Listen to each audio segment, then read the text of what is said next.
Now listen to Father Knows Best, transcribed starring Robert Young as Father.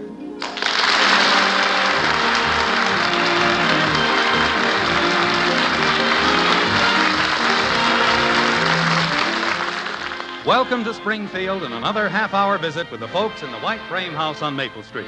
Sit back and enjoy life with the Andersons, Kathy, Bud, Betty, Margaret, and Jim, as the head of this typical American household again sets out to prove that Father knows best.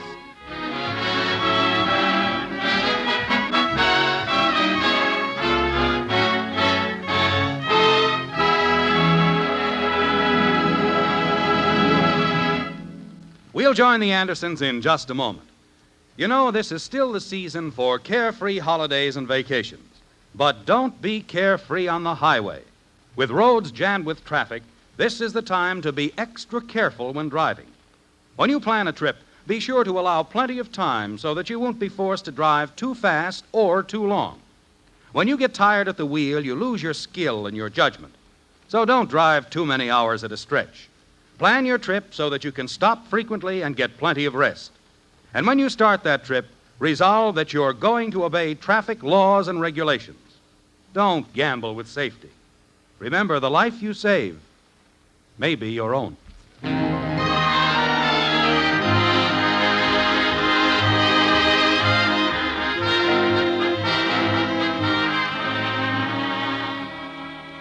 We once knew a man who was extremely wealthy, and he had a wonderful system for acquiring money which we think will interest you.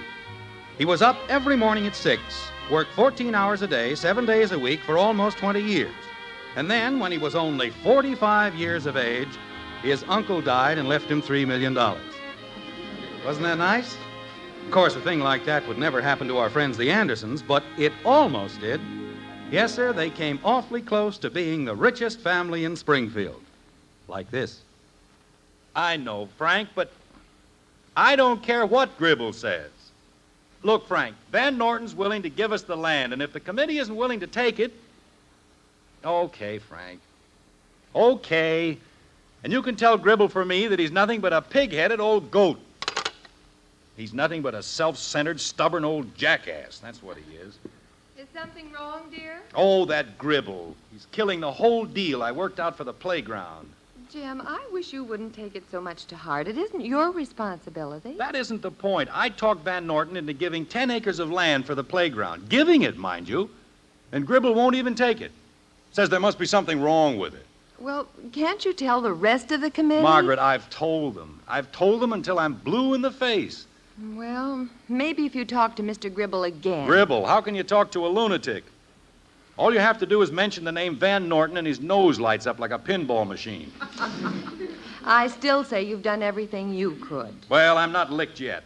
I may not have as much money as Gribble, but I've got a lot more sense. Of course you have, dear. I suppose you think I haven't.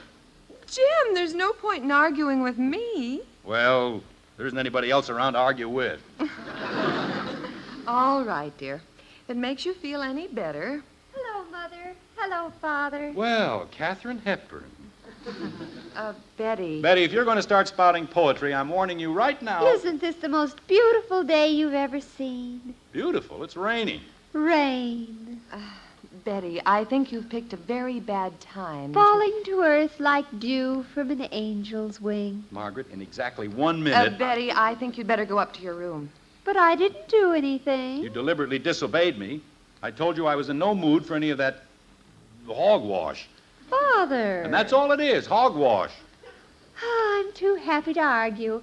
If you say it's hogwash, it's hogwash. Well, I'm glad somebody's happy around here.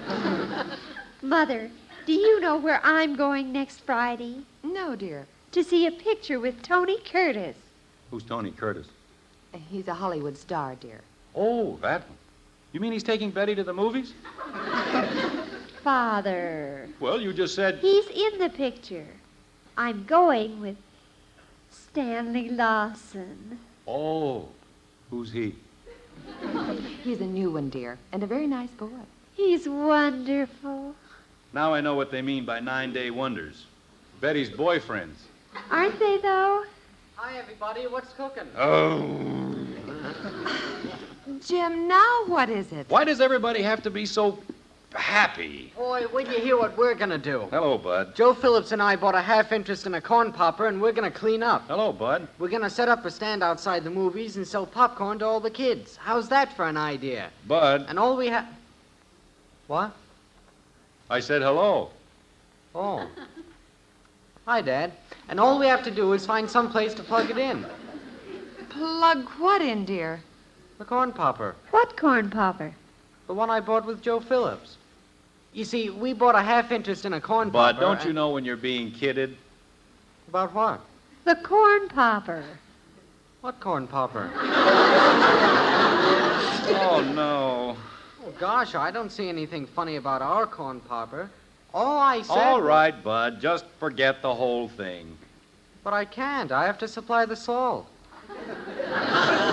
You have to supply what? Daddy! Mommy! Oh, dear. Now what? I was elected, Mommy! I was elected! Well, if it isn't William Jennings Bryan. Kathleen, how many times have I told you? Daddy, I was elected! Isn't it wonderful? All right, now, just calm down. Take it easy. I was elected! Kathy, to what were you elected? I'm the treasurer. They had an election, and I'm the treasurer. The treasurer? Say, Kathy... Bud, not the first day.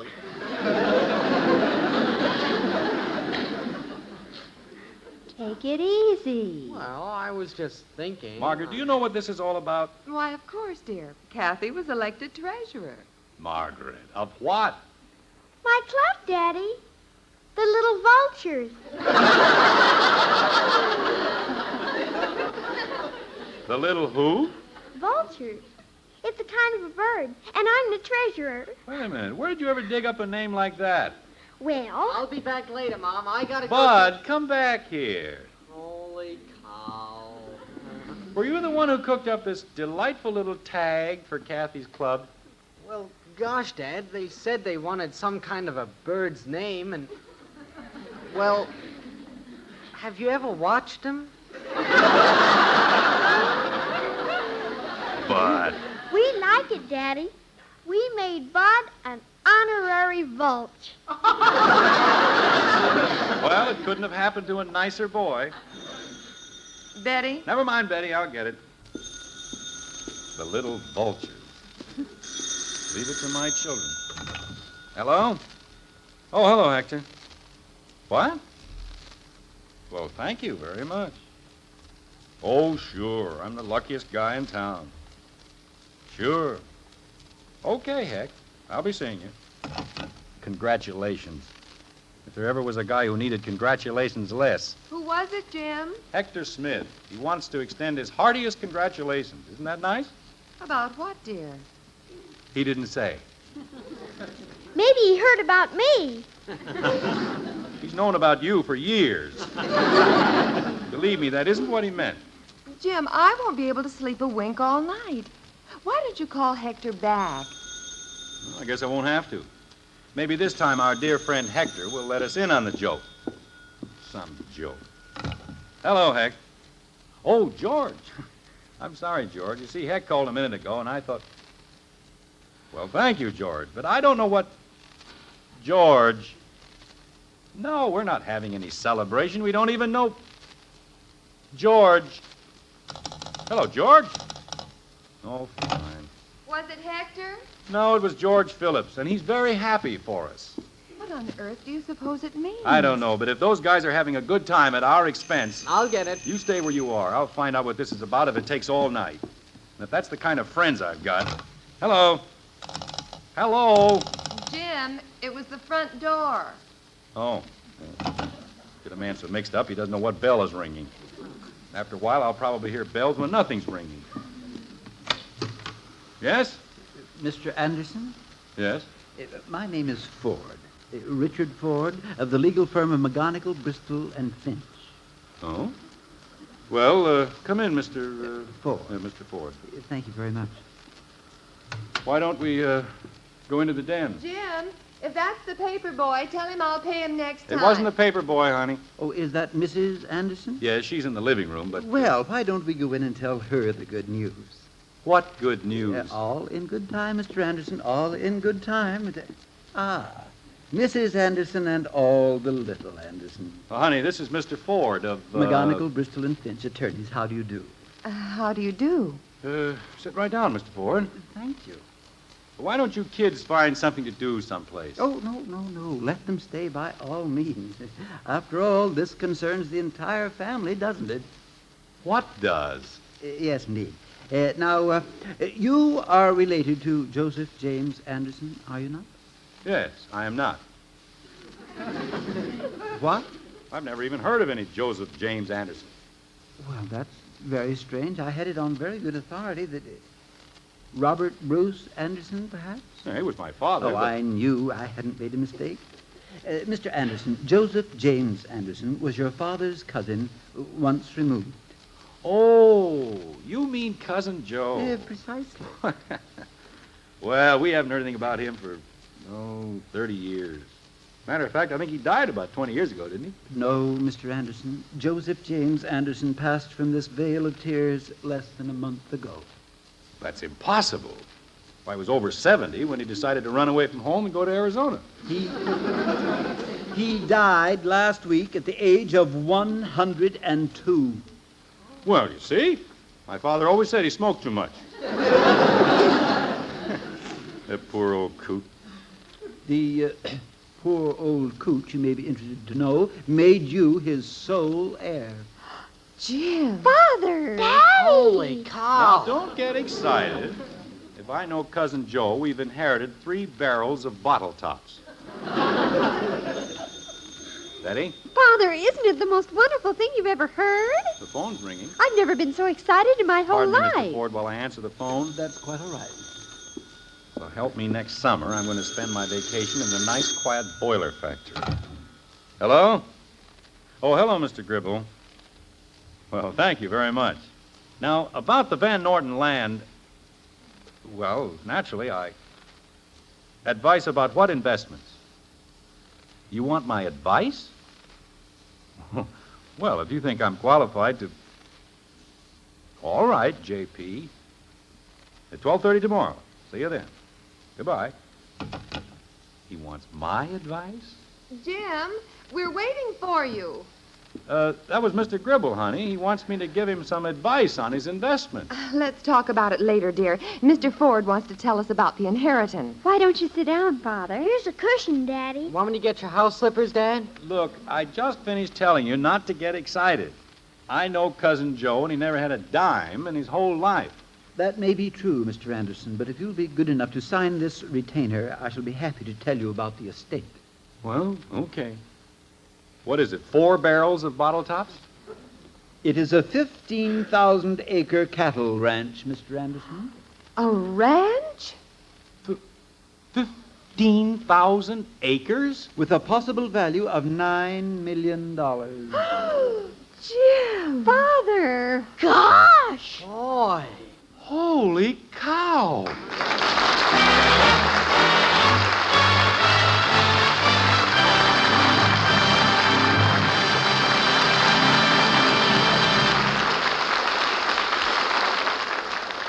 So Father's inherited a $9 million estate. And to Mr. Gribble, that makes him a financial expert. Well, that remains to be seen. But right now, I'd like to ask you a question. Do you make it a habit to break the law? If you think not, what sort of driving habits do you have? Figures from the National Safety Council show that about 60% of the fatal traffic accidents each year involve the violation of one or more traffic laws. Many drivers just don't pay attention to the signs. Diamond-shaped, round, and cross-buck signs call for extra caution. Take it easy until the condition they describe has been safely passed. When crossing railroad tracks, watch for that second train you may not have seen.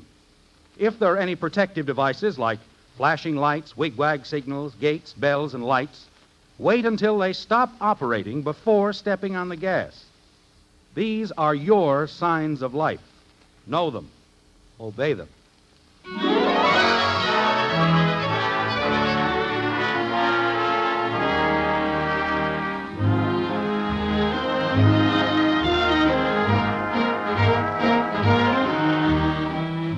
A week's gone by, and the white frame house on Maple Street hasn't changed a bit. There's another rainstorm in progress, the same slippery spot on the porch that Jim's going to fix next Sunday. Everything's just as it's always been, except for the people. Yes, the Andersons have changed a little, I'm afraid. Not much, but a little. Like this. Well, that's fine, Frank. Oh, sure. Well, it really wasn't anything, Frank, but... Well, that'll be fine, Frank. Sure, Wednesday's as good a night as any. Okay, Frank. You bet, Frank. Yeah. Good night, Frank. What did Charlie have to say, dear? That was Frank. Oh? How is George? You're so cute. It may interest you to know, Mrs. Millionairess Anderson, that your husband is being given a testimonial dinner next Wednesday. No. Yeah. Why, Jim, how perfectly wonderful. What for? Why, for putting through the playground, that's what for. It's all signed, sealed, and delivered. Jim, that is wonderful. Boy, what a playground that's going to be. You and Mr. Van Norton have done a wonderful thing for Springfield. And I'm proud of you both. Well, you know how it is with us rich men. Jim, do you know what I'm going to do with our first $1 million? What? I'm going to buy Bud some new socks. Good for you. I have never seen a boy so hard on socks in my whole life. Look at that. Honey, speaking of millions, Yes, dear. don't be too surprised if Cousin Joe's ranch comes to less than Mr. Ford said. Oh, I was only joking, dear. I know, but when he said 9 million, that was only if each acre was a whole unit. It might be a whole lot less. I didn't understand that very well, Jim. What was that unit business?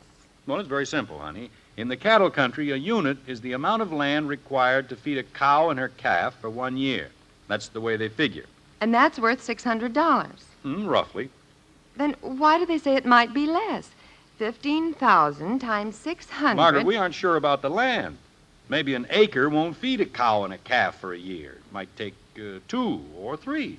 Jim, really? Well, it might. And if it takes 3 acres to make up a unit, then each acre's worth only $200, and the ranch is worth only a third, or $3 million. Oh, dear, we'll just have to get along with a smaller swimming pool, that's all. That might even take 10 acres to make a unit. Oh, Jim, let's not be ridiculous. After all, how much can a cow and one small calf eat? I don't know. But if it did take 10 acres, well, that'd make it $60 an acre, and 15,000, we'd only have $900,000. Wouldn't that be awful?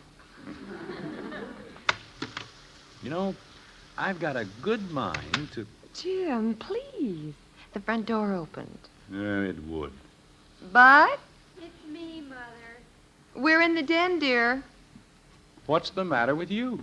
Oh, Father, you got lipstick on your chin. Have, huh? Somebody must have bit me.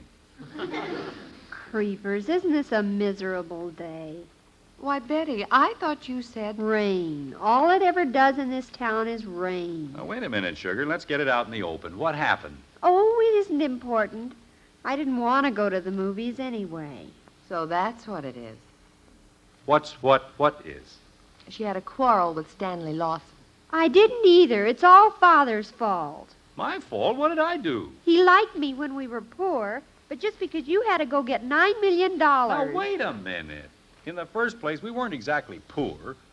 And in the second place, we've got the $9 million nicely whittled down to practically nothing. You have? Might even be less than $1 million. Oh, what good is that? He still won't take me. He says he can't afford loge seats. Why, Betty. I told him I didn't mind, but he said girls with $9 million always sit in loge seats. Naturally. They save a whole row for girls with $9 million. It's the row right in back of the girls with $10 million. Jim. Well, this is the silliest thing I've ever heard.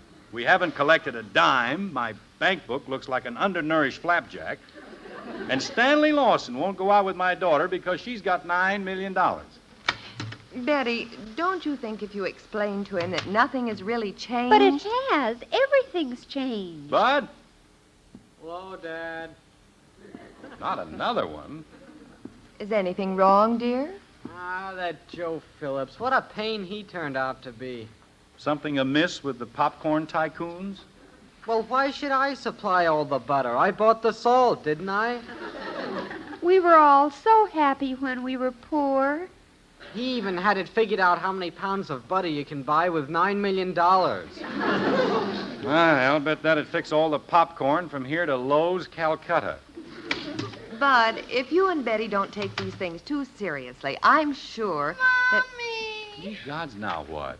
Why, Kathy, darling, what is it? They kicked me out of the club.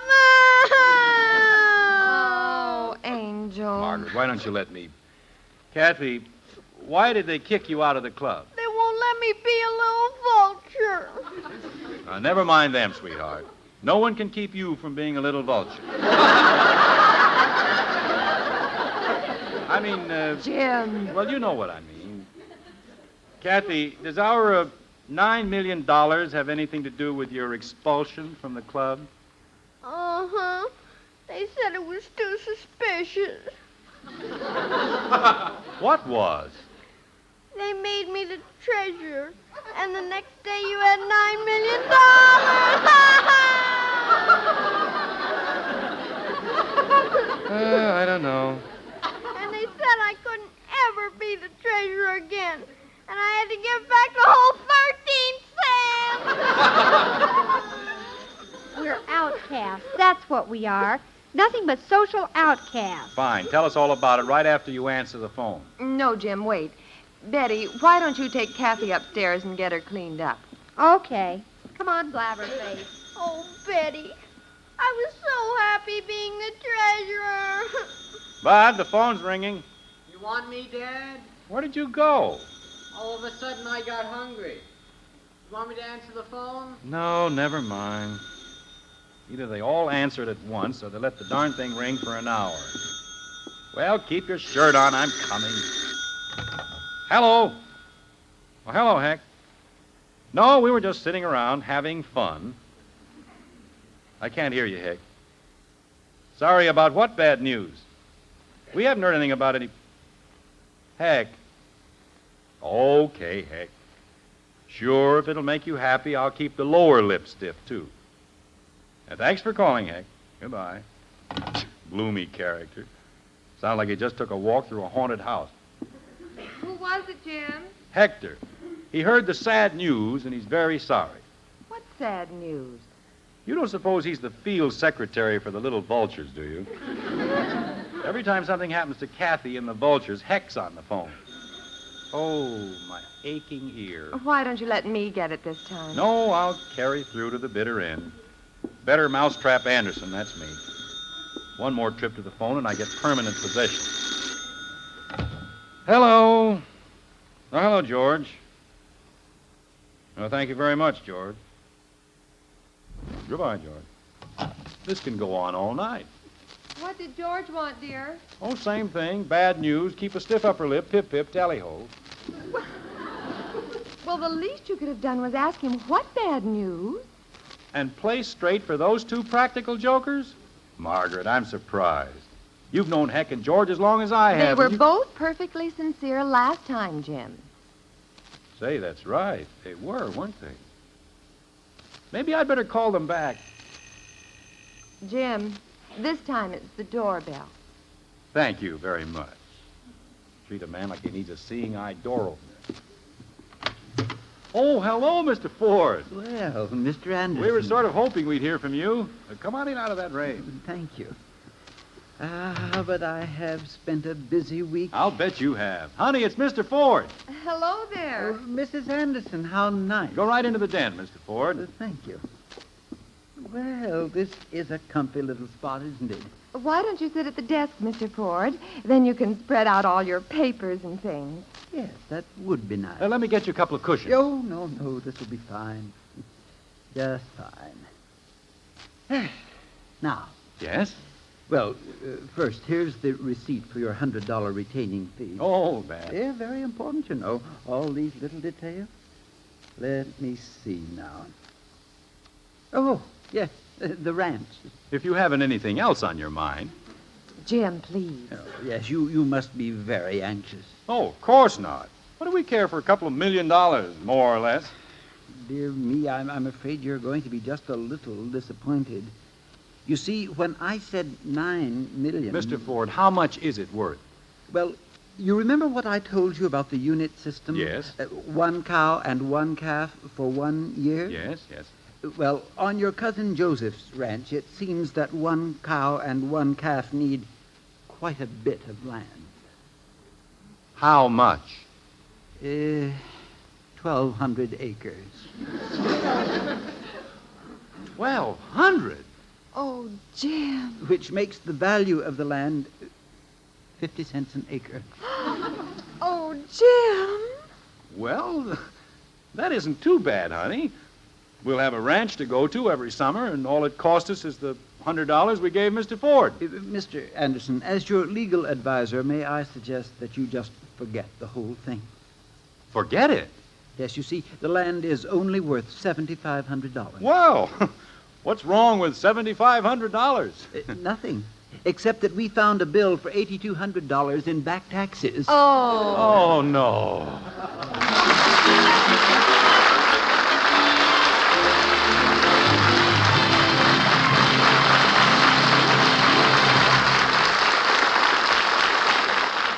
The Andersons will be right back. Did you ever hear this familiar phrase? I didn't know it was loaded. That's a pathetic excuse, isn't it? But what about this one? I didn't see the train coming. That excuse is loaded with tragedy. The National Safety Council asks motorists to consider these facts. About half of all train-car collisions happen in daylight. 2/3 happen in clear weather. 1/3 of them happen at crossings protected by gates, lights, bells, or watchmen, as well as the road signs. Do these facts point out to you that many drivers are careless, thoughtless, daring, or impatient at grade crossings? What about your own driving? Do you always watch for those crossing signs, the signs of life? Do you always think there may be a train coming? Do you slow down and look well to be sure? Is life worth a little extra care at a crossing? Think it over. The life you save may be your own.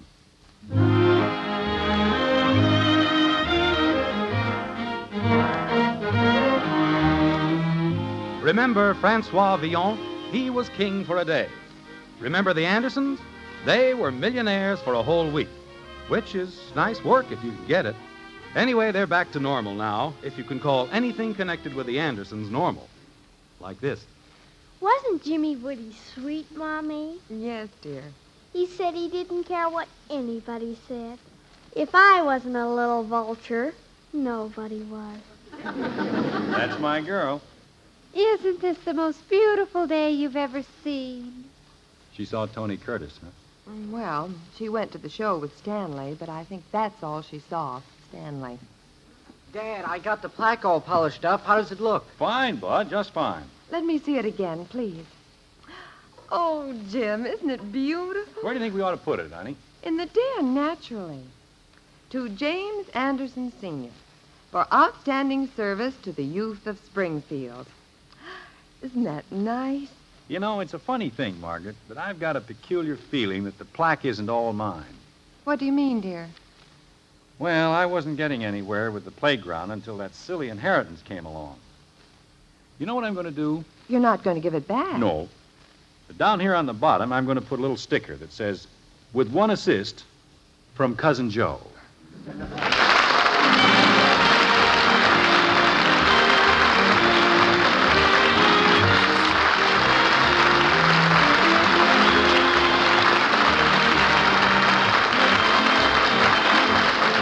us again next week when we'll be back with Father Knows Best, starring Robert Young as Jim Anderson. In our cast were Jean Vanderpyle as Margaret, Rhoda Williams, Ted Donaldson, Helen Strom, Parley Bear, and yours truly, Bill Foreman.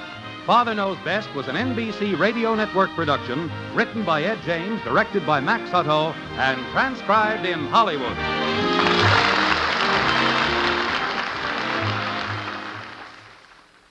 It's more adventure with Counter Spy tonight on NBC.